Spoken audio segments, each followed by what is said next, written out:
หลายคนมาให้นี่มาไล่ก้นครับมาเป็น20-30 คนเลยครับนู่นทางฝั่งนู้นกับปันกลองไปก่อนฝั่งนู้นนะครับ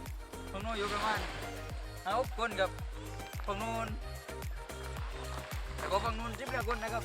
10 คนแต่เที่ยงเดินนับคนเดียวต้องก็ไปนะครับเดี๋ยวนี้เรามาเดี๋ยวนี้กันไล่คนกดล็อกกับกดล็อกปูครับปู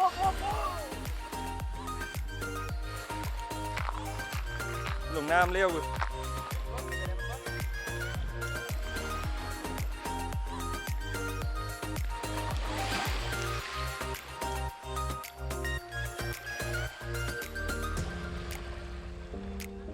ว่ามันกีบกับมันกีบ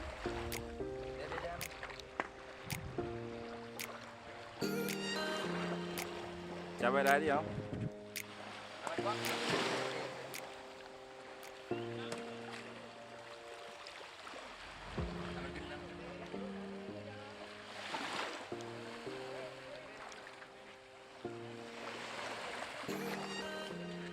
ไอ้พี่มาเร็วเดี๋ยวจะพูดตัวนี้เดียวเร็ว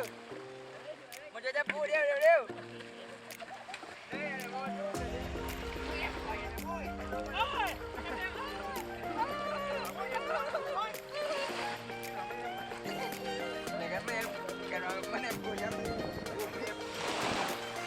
อันนี้โยน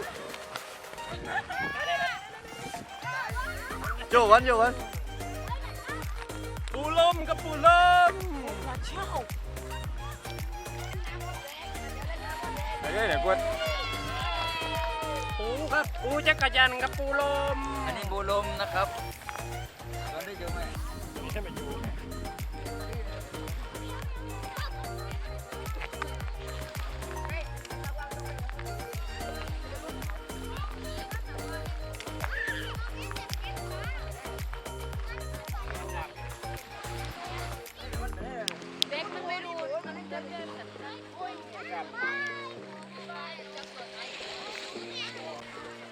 โตเลย